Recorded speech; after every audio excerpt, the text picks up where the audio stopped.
Hello students, welcome to nucleon heights education crash course series में आज हम start करेंगे एल्डिहाइड कीटोन कार्बोक्सिलिक का सेकंड पार्ट। यहां पढ़ने वाले हैं बहुत सारे स्पेशल टॉपिक, बहुत सारे इंपॉर्टेंट टॉपिक्स जो हमारे नीट 2020 या जेई 2020 के लिए बहुत स्पेशल बन सकता है।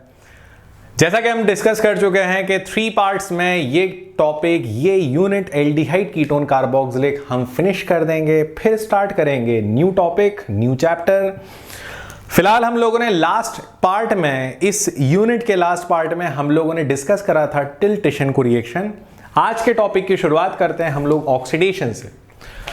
ऑक्सीडेशन ये टॉपिक अपने आप में काफी स्पेशल टॉपिक है और कहीं ना कहीं ये क्वेश्चन बनाता है। हम पढ़ रहे थे एल्डिहाइड एंड कीटोन, तो हम देख रहे हैं सबसे पहले ऑक्सीडेशन ऑफ एल्डिहाइड एंड उसके साथ हम डिस्कस करेंगे कीटोन।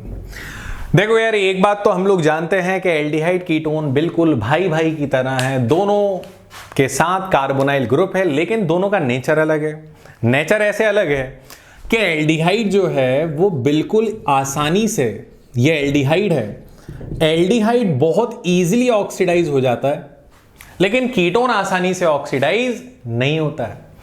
एल्डिहाइड किसी भी ऑक्सीडाइजिंग एजेंट, यहां तक के जो माइल्ड ऑक्सीडाइजिंग होता है ना, वीक ऑक्सीडाइजिंग एजेंट, उनसे भी ऑक्सीडाइज हो जाता है। और ऑक्सीडाइज होने के बाद एल्डिहाइड को जब आप ऑक्सीडाइज करोगे तो ये जो CHO आपको नजर आ रहा है, ये CHO बना देगा COOH, मतलब ये बना देगा कार्बोक्सिलिक एसिड, या फिर हम लोग इसे ऐसे भी लिखते हैं RCOO नेगेटिव, ये कहलाता है कार्बोक्सिलिक एसिड और ये कहलाता है सॉल्ट ऑफ कार्बोक्सिलिक एसिड। तो एक ही बात है, डोंट वरी, अगर आप एल्डिहाइड का ऑक्सीडेशन करोगे या तो कार्बोक्सिलिक मिलेगा या salt of carboxylic. It is very simple. अब यहां पर आप लोगों ने, जब आप 12th में थे तो आपने टॉलेंस रिएजेंट का नाम सुना होगा, फेहलिंग सॉल्यूशन का नाम सुना होगा, लेकिन उस पे क्वेश्चन कैसे आते हैं वो मैं आपको बिल्कुल प्रॉपर क्लियर कर रहा हूं। हम लोग ये बात जानते हैं कि Tollens reagent ammoniacal silver nitrate solution को कहा जाता है, जिसको लिखने के वैसे तो कई पैटर्न है, लेकिन जनरली हम ऐसे लिखते हैं। यह है हमारे पास टॉलेंस रिएजेंट। अब देखो, हम लोग क्लास 12 का एग्जाम नहीं दे रहे हैं, नाम 12th क्लास की तैयारी कर रहे हैं, हम लोग तैयारी कर रहे हैं फॉर नीट एंड जेई, जो MCQ पैटर्न पे क्वेश्चन बनाता है। तो हमारे दिमाग में कॉन्सेप्ट क्लियर होना चाहिए, हमें रिएक्शन याद करके लिख कर नहीं आना है। वहां कॉन्सेप्ट ये क्लियर होना चाहिए कि टॉलेंस रिएजेंट जब किसी एल्डिहाइड से रिएक्ट करता है तो ये एल्डिहाइड एलिफेटिक या एरोमेटिक, दोनों में से कुछ भी हो सकता है। और जब टॉलेंस रिएजेंट एल्डिहाइड से रिएक्ट करेगा, मैं पूरा रिएक्शन नहीं बताऊंगा क्योंकि MCQ है भैया, बैलेंस है की और इन सबको रिएक्शन लिख के आने की रिक्वायरमेंट नहीं है, हम वो देख रहे हैं जो क्वेश्चन बनाता है। एल्डिहाइड जब टॉलेंस रिएजेंट से ऑक्सीडाइज होता है तो वो बना देता है कार्बोक्सिलिक एसिड का सॉल्ट, क्योंकि ऑक्सीडाइज हो गया, और साथ में देता है सिल्वर मिरर टेस्ट, और साथ में देता है सिल्वर मिरर टेस्ट। तो सबसे इंपॉर्टेंट बात यह है कि टॉलेंस रिएजेंट कौन कौन से एल्डिहाइड के लिए इफेक्टिव है। तो टॉलेंस रिएजेंट हर एल्डिहाइड के लिए इफेक्टिव है, चाहे वो एल्डिहाइड एलिफेटिक हो या वो एल्डिहाइड एरोमेटिक हो। It is very simple, silver mirror test देगा और बाद में ब्लैक कलर का प्रेसिपिटेट तैयार होगा। रिमेंबर, ब्लैक प्रेसिपिटेट लिख लो कहीं। इसके बाद अगर हम देखें, हमारे पास एल्डिहाइड है, एल्डिहाइड को ऑक्सीडाइज करने का एक और weak oxidizing agent, mild oxidizing agent है, जिसको हम लोग कुछ ऐसे लिखते हैं। और आपको बता दूं, ये mild oxidizing agent Fehling solution कहलाता है।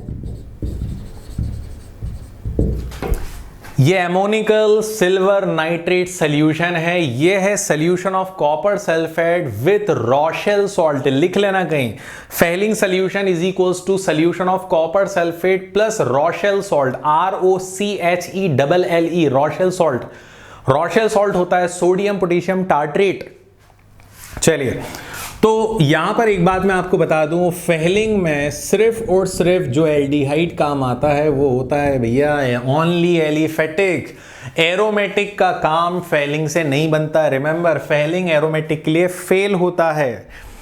ये एलिफेटिक एल्डिहाइड को कर देगा ऑक्सीडाइज। ऑक्सीडाइज करने के बाद पता है क्या बनेगा, या तो कार्बोक्सिलिक सीधे सीधे या उसका सॉल्ट, और उसके बाद यहां पर बनता है रेड कलर का precipitate, that is red PPT. तो यहां पर एक बात और समझ में आ गई कि एल्डिहाइड को पहचानने के लिए टॉलेंस और फेलिंग की रिक्वायरमेंट हो सकती है। टॉलेंस फेलिंग मिलाओ, एल्डिहाइड पहचान लो।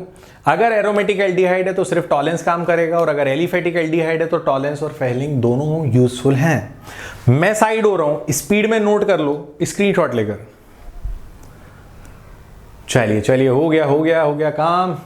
अब हम देखते हैं कीटोन। कीटोन का ऑक्सीडेशन तो बहुत ज्यादा स्पेशल है।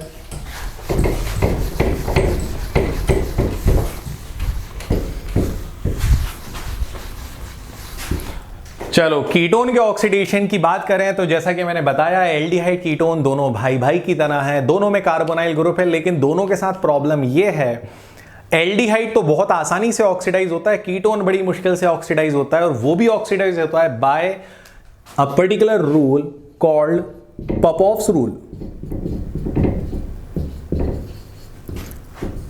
हमारे पास 15-20 डेज अगर होते तो हम क्रैश कोर्स को उस मोड में लेकर चलते, but still we have more than 45 days. तो हम क्रैश कोर्स को उस मोड पर लेकर चल रहे हैं जिससे हमें कॉन्सेप्ट के साथ 100% क्रैश कोर्स यूटिलाइज हो। रिमेंबर पॉपऑफ्स रूल, भैया क्या है ये पॉपऑफ्स रूल, चलो देख लेते हैं। सपोज मेरे पास एक कीटोन है, जब मैं कीटोन का ऑक्सीडेशन करता हूं, वैसे तो बड़ी मुसीबत है, बहुत प्रॉब्लम है इसका ऑक्सीडेशन करना, लेकिन जब ये ऑक्सीडाइज होगा तो ये होगा बाय यूजिंग पॉपऑफ्स रूल। पॉपऑफ्स रूल का कहना है कि कीटोन में कार्बोनाइल ग्रुप को देखो, कार्बोनाइल के राइट साइड और लेफ्ट साइड जो एल्काइल ग्रुप है उसमें जहां कार्बन कम हो उसके साथ कार्बोनाइल के कार्बन को मिला दो। मतलब कार्बोनाइल के राइट साइड और लेफ्ट साइड जहां पे भी नंबर ऑफ कार्बन कम हो। चलो एक बड़ा एग्जांपल ले लेता हूं मैं।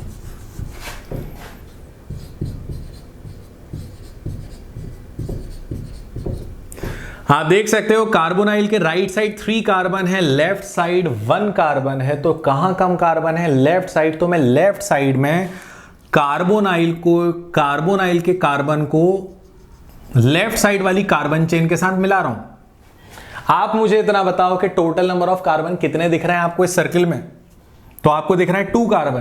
तो पहला कार्बोक्सिलिक एसिड बनेगा विद 2 कार्बन, 1 2 कार्बोक्सिलिक होता है COH, दोनों आपस में बॉन्ड बनाएंगे। कार्बन कितने बॉन्ड बना सकता है, 4। इस कार्बन ने 1 बॉन्ड बना दिया, कितने की कमी है, 3 बॉन्ड की, तो 3 हाइड्रोजन। ये फर्स्ट कार्बोक्सिलिक एसिड आ गया। अब ये बताओ कार्बोनाइल के कार्बन को तुमने उस कार्बन चेन में मिला दिया जहां कम कार्बन थे, प्रोडक्ट बना दिया। अब ये बताओ कितने कार्बन बचे हैं, हमारे पास बच रहे हैं 1 2 3 कार्बन बच रहे हैं। तो दूसरा प्रोडक्ट जो बनेगा वो भी कार्बोक्सिलिक होगा, उसमें 3 कार्बन होंगे, 1 2 3। लास्ट वाले कार्बन को COH बना देता हूं। कार्बन की वैलेंसी 4 है, मतलब हर कार्बन को 4 बॉन्ड बनाना है। सेंटर वाले कार्बन ने 2 बॉन्ड बनाया, मतलब 2 हाइड्रोजन ऐड होंगे।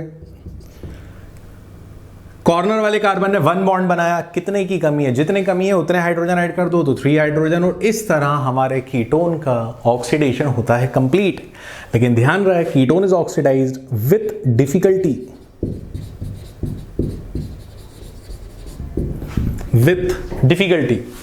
तो आप देख सकते हो it is very very simple. अगर दोनों तरफ कार्बन बराबर हो तो कहीं भी कार्बोनाइल के कार्बन को मिला दो, लेकिन नॉर्मली कार्बोनाइल के कार्बन को राइट और लेफ्ट में जहां पे कम कार्बन हो उन कम कार्बन के साथ कार्बोनाइल के भी कार्बन को मिला देना।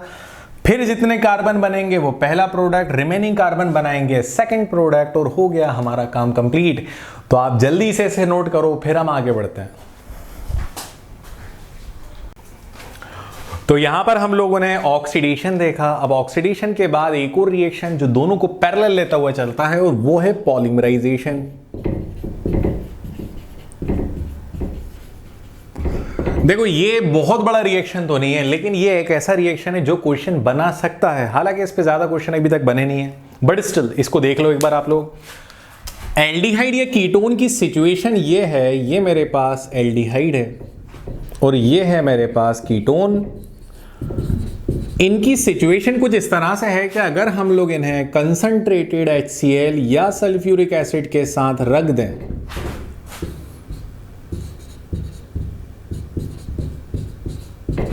कंसंट्रेटेड सल्फ्यूरिक एसिड या HCl के साथ रखोगे तो इनके जो मॉलिक्यूल्स अलग अलग है ना, जैसे first molecule, second molecule, third molecule, तो ये अलग अलग मॉलिक्यूल मर्ज हो जाएंगे और एक नया प्रोडक्ट बनाएंगे और वो नया प्रोडक्ट कहीं ना कहीं हायर मॉलिक्यूलर मास वाला प्रोडक्ट बनेगा, इसलिए तो उसको पॉलीमर बोलेंगे। और पॉलीमर का बनना कहलाता है polymerization. It is very very simple. Polymerization करने के लिए ज्यादा याद करना नहीं है, बस बहुत सिंपल है। जब एसिटाल्डिहाइड का पॉलीमराइजेशन करोगे तो बेसिकली वो ट्राइमराइज होगा। ट्राइमराइज मतलब उसके 3 यूनिट्स कंबाइन हो जाएंगे और ये कहलाएगा पैराल्डिहाइड। पैराल्डिहाइड एक तरह का हिप्नोटिक होता है। हिप्नोटिक नींद की दवाइयों में यूज करा जाता है। बैलेंस करने के लिए इधर 3 लगा रहा हूं मैं। इसी तरह जब एसीटोन का पॉलीमराइजेशन करेंगे तो एसीटोन एक बहुत ही स्पेशल और एक बड़ा प्रोडक्ट बनाएगा।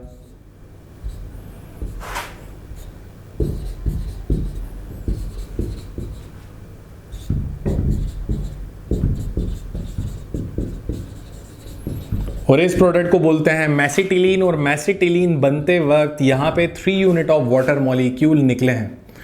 तो ये बेसिकली इनके पॉलीमराइजेशन का एक बड़ा छोटा सा लेकिन काम आने वाला कॉन्सेप्ट है। ये हिप्नोटिक है और ये मैसिटिलीन है।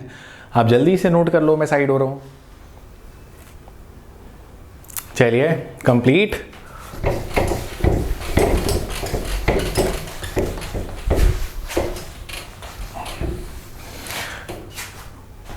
अब यहां पर एक बड़ी इंपॉर्टेंट इंफॉर्मेशन यह है, आप लोगों ने फॉर्मल्डिहाइड का नाम सुना होगा।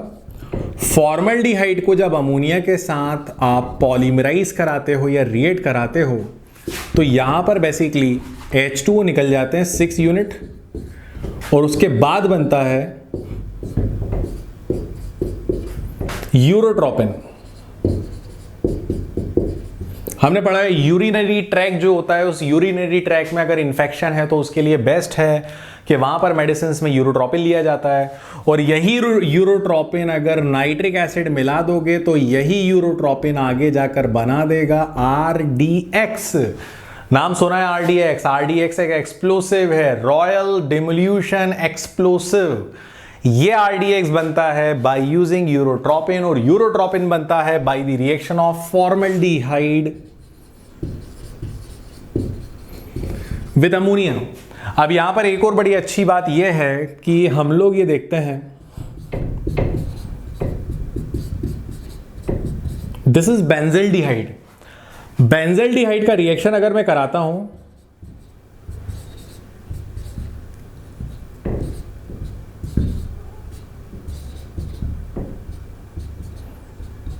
ये भी CH3 है, लिखने का पैटर्न थोड़ा अलग है, एसिटिक एनहाइड्राइड कहलाता है।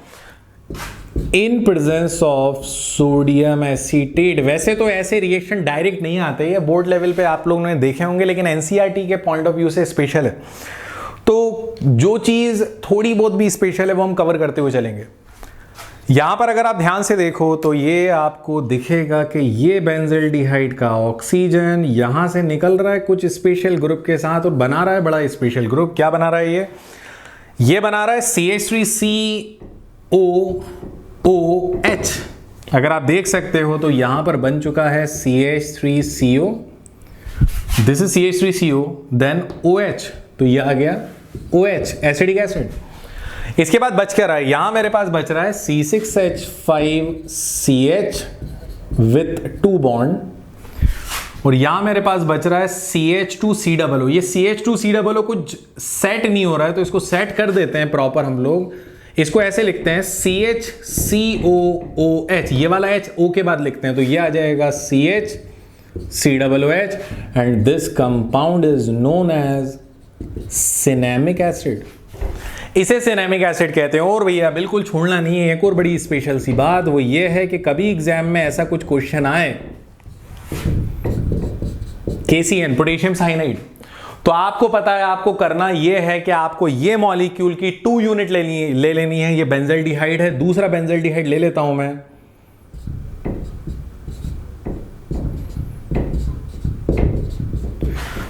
C6H5CHO, C6H5CHO दोनों बेंजल्डिहाइड ले लिए। एग्जाम में जनरली एक दिया जाता है, उसको मैंने डबल कर लिया क्योंकि KCN लिखा हुआ है।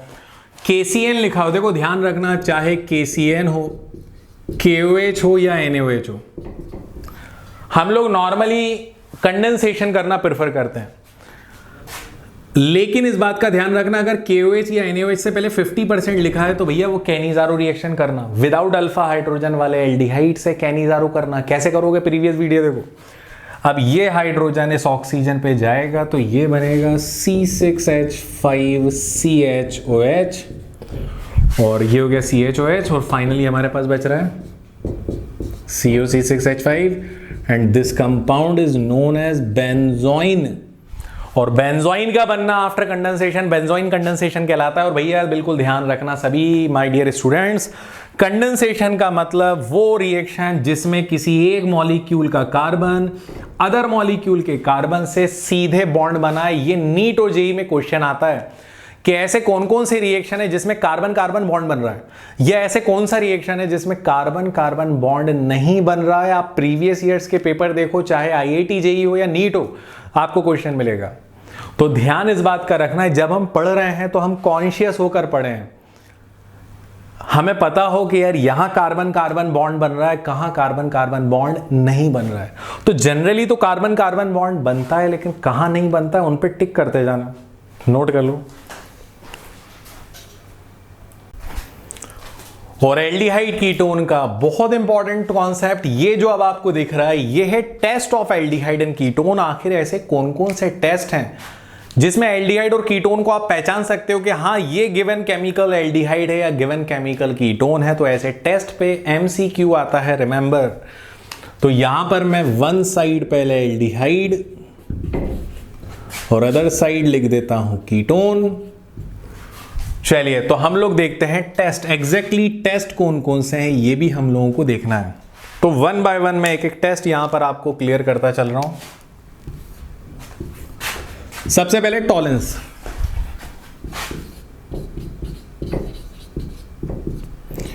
टॉलेंस रिएजेंट या टॉलेंस टेस्ट हम लोगों को पता है, चाहे एल्डिहाइड एलिफेटिक हो या एरोमेटिक हो, दोनों सिचुएशन में वो देता है सिल्वर मिरर टेस्ट या ब्लैक पीपीटी ऑफ सिल्वर। तो ब्लैक पीपीटी दे या सिल्वर मिरर दे एक ही बात है, लेकिन कीटोन जो है वो सिल्वर मिरर टेस्ट नहीं देता, मतलब कीटोन ये टेस्ट परफॉर्म नहीं करता। सेकंड है फेलिंग टेस्ट।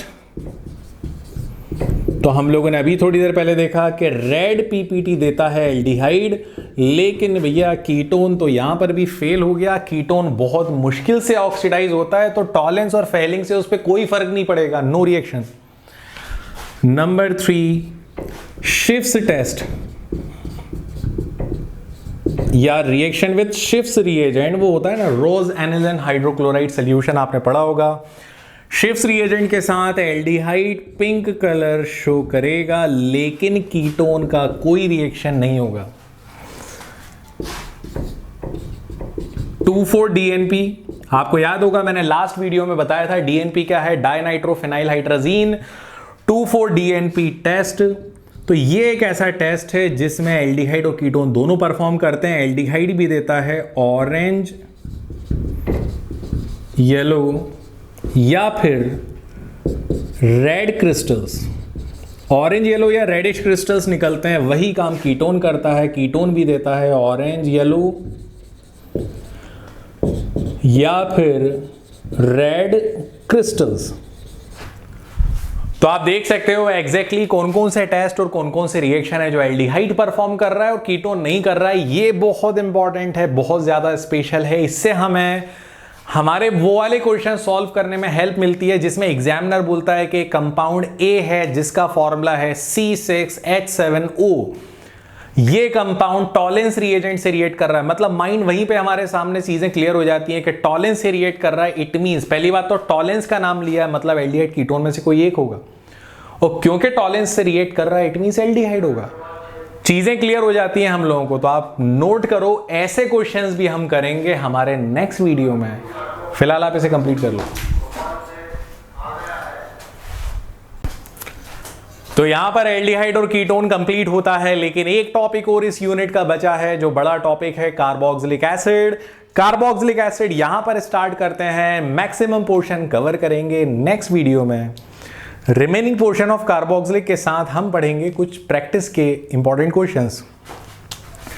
कार्बोक्सिलिक एसिड वो ऑर्गेनिक कंपाउंड है जहां पर कार्बोनाइल ग्रुप प्रेजेंट होता है और कार्बोनाइल का वन बॉन्ड अटैच होता है R मतलब एल्काइल या AR मतलब एराइल ग्रुप से, और इसका अदर बॉन्ड जुड़ा होता है OH से। तो इसका जो नॉर्मल फॉर्मूला हम लिख सकते हैं वो लिख सकते हैं RCOH। अब यहां पर एक और बात है, वो ये है कि RCOH मैं थोड़ा डिफरेंट तरीके से लिखूंगा, RCOH का होल n। अगर यहां पर n की वैल्यू 1 है तो इसको हम नाम देंगे मोनोकार्बोक्सिलिक एसिड। अगर n की वैल्यू 2 है तो डाइकार्बोक्सिलिक, 3 है तो ट्राइकार्बोक्सिलिक एसिड। बिल्कुल सिंपल है। कार्बोक्सिलिक एसिड के बारे में हम लोग ये बात जानते हैं, carboxylic acid are more acidic than phenol. They are more acidic than phenol as their charge is distributed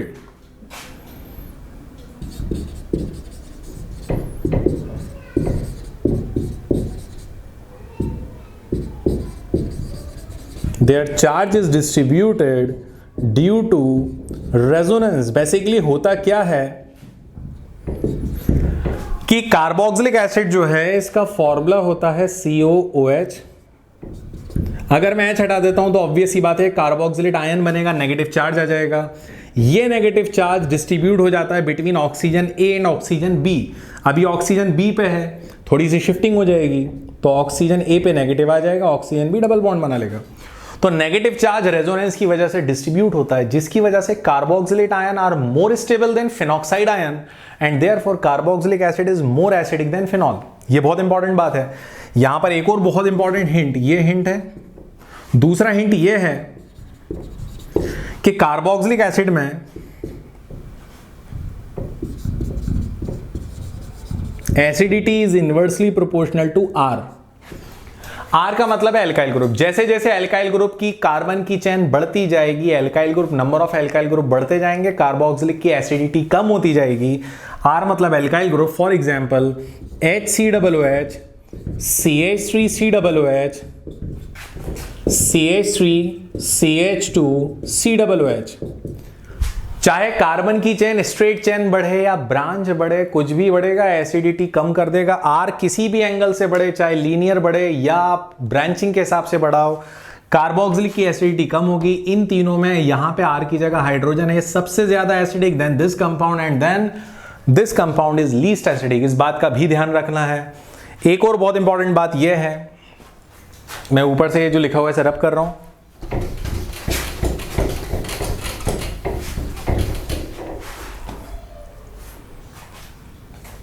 बार बार ये कंपैरिजन पूछा जाता है फिनॉल कार्बोक्सिलिक एसिड में। तो देखो, सबसे पहले अगर हम बात करें फिनॉल और कार्बोक्सिलिक की, तो इन दोनों में कंपैरिजन कहीं ना कहीं हमारे लिए काम आता है। जैसे FeCl3 टेस्ट, तो फिनॉल देता है वॉयलेट कलर और कार्बोक्सिलिक एसिड देता है बफ कलर। ये हम लोग जानते हैं। NaHCO3 टेस्ट, फिनॉल कोई रिएक्शन नहीं करेगा, लेकिन वहीं पे कार्बोक्सिलिक एसिड देगा एफोवेसेंस ऑफ CO2, CO2 के एफोवेसेंस देगा। अगर हम दोनों को कंपेयर करें, इन दोनों का एसिडिक नेचर, तो ये होता है लेस एसिडिक देन कार्बोक्सिलिक और ये होता है मोर एसिडिक देन फिनॉल। तो फिलहाल अभी आपके सामने बोर्ड पे जो दिखा हुआ दिख रहा है वो बहुत काम आने वाला कॉन्सेप्ट है, और इस कॉन्सेप्ट में एक छोटी सी बात और ऐड कर देता हूं। मान लेते हैं कि हमारे पास, चलो ये वाला पॉइंट भी रब कर रहा हूं, मान लेते हैं कि हमारे पास 3 कार्बन की चेन है और इस 3 कार्बन की चेन में एक सब्स्टिट्यूएंट है फ्लोरीन। अभी फ्लोरीन कार्बन नंबर 2 पर है, नंबरिंग तो कार्बोक्सिलिक से करेंगे हम लोग। नेक्स्ट कंपाउंड में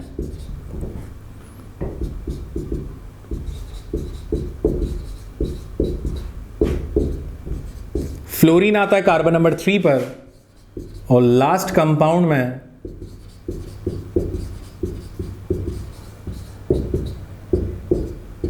फ्लोरीन आता है कार्बन नंबर 4 पे। तो आपको क्या लगता है कौन सा कंपाउंड ज्यादा एसिडिक है? नंबर ऑफ कार्बन तो बराबर है, इस वक्त इलेक्ट्रोनेगेटिव, इस वक्त एसिडिटी देखी जाएगी on the basis of position of fluorine. Fluorine या कोई भी minus I effect producing group, minus I effect producing group जितना COH के पास होगा एसिडिक नेचर उतना कम होगा, उतना ज्यादा होगा। मतलब ये कंपाउंड जहां पे COH के पास फ्लोरीन है ये सबसे ज्यादा एसिडिक है, यहां COH से थोड़ा दूर फ्लोरीन गया कम एसिडिक, और ये वाला कंपाउंड होगा लीस्ट एसिडिक। तो ध्यान रखना आप लोग, इसको मैं ऐसे लिख सकता हूं, position of minus I effect group with COH is directly proportional to acidic nature। मतलब एसिडिक नेचर जितनी पोजीशन इन दोनों की, जितना इन दोनों के बीच डिस्टेंस कम होगा उतना एसिडिक नेचर ज्यादा होगा। तो इसको और सिंपल कर देता हूं मैं, ये रब कर देता हूं, डोंट वरी, इसको और सिंपल कर रहा हूं। Acidic nature is inversely proportional to distance between minus I and COH। Minus I और COH जितने पास होंगे उतना एसिडिक नेचर ज्यादा होगा, दूर जाते जाएंगे एसिडिक नेचर कम करते जाएंगे। और दूसरी बात यह है, acidic nature is directly proportional to distance between plus I and COH। मतलब अगर यहां प्लस आई इफेक्ट वाला ग्रुप होता तो प्लस आई वाला जितना COH के पास होगा एसिडिटी कम करेगा, दूर जाता जाएगा एसिडिटी बढ़ाता जाएगा। ये दोनों कॉन्सेप्ट मत भूलना भैया। और अगर किसी को माइनस आई और प्लस आई में प्रॉब्लम है तो मेरे जनरल ऑर्गेनिक केमिस्ट्री के वीडियोस पर जाओ और एक बार देख लो, पूरी प्रॉब्लम सॉल्व हो जाएगी। तो मैं साइड हो रहा हूं, आप नोट कर सकते हो।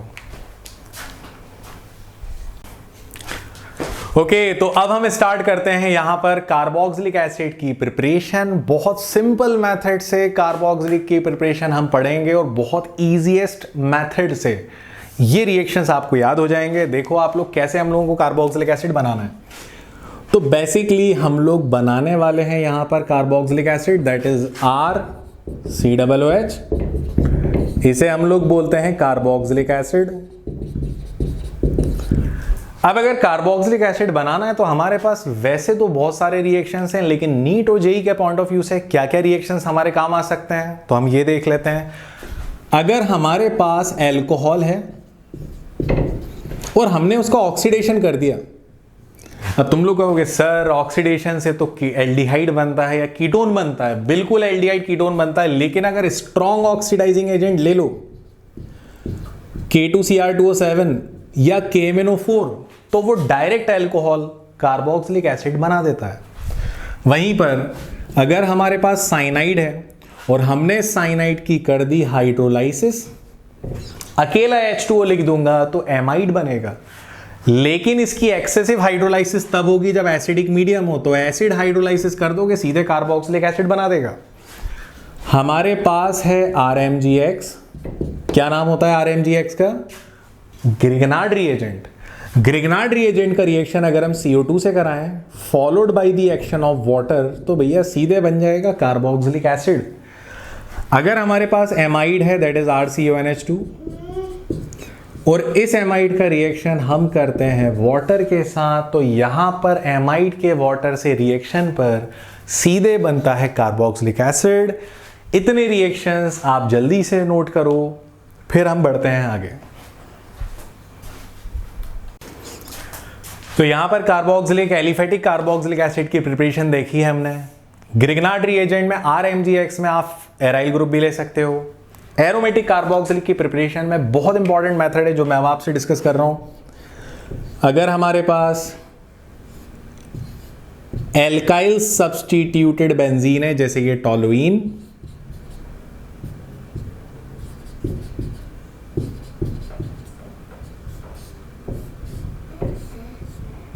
या फिर ये ग्रुप देख रहे हैं हम लोग,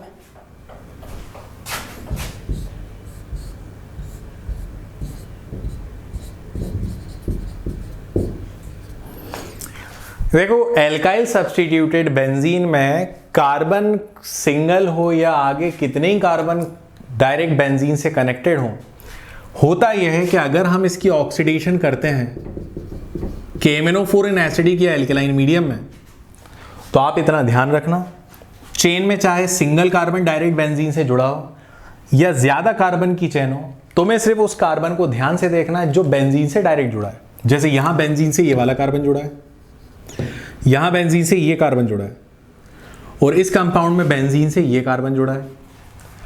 क्या जो कार्बन बेंजीन से डायरेक्ट जुड़ा है उसके पास हाइड्रोजन है? अगर हाइड्रोजन है तो वो कार्बन सीधे बना देगा COH और बेंजीन से अटैच रहेगा, बेंजोइक एसिड। यहां पर ये वाला कार्बन सीधे बना देगा COH, बेंजीन से अटैच रहेगा। अब तुम्हारा क्वेश्चन आएगा कि सर बाकी के कार्बन्स का क्या हुआ? तो बाकी के कार्बन एक्सेसिव ऑक्सीडाइज होकर CO2 और H2O बनकर निकल जाएंगे। लेकिन अगर मैं ऐसा कंपाउंड KMnO4 से ऑक्सीडाइज कराने की कोशिश करता हूं जिस कंपाउंड में बेंजीन से जुड़े हुए कार्बन पे कोई हाइड्रोजन नहीं है, तो ऐसा कंपाउंड कभी ऑक्सीडाइज नहीं होगा और ये कार्बोक्सिलिक नहीं बनाएगा, मतलब आगे होगा नो रिएक्शन, नो प्रोडक्ट। तो यहां पर आप लोग कार्बोक्सिलिक की प्रिपरेशन देख सकते हो। इस रिएक्शन के साथ यहां पर हम कार्बोक्सिलिक की प्रिपरेशन को एंड करते हैं। अब हम मिलेंगे हमारे नेक्स्ट वीडियो में remaining topic of aldehyde ketone carboxylic, और साथ में करेंगे बहुत इंपॉर्टेंट क्वेश्चंस। आप लोग हमारे साथ बने रहें, हमारे चैनल को सब्सक्राइब करें, अपने फ्रेंड्स के साथ शेयर करें। That's all for today and thank you very much.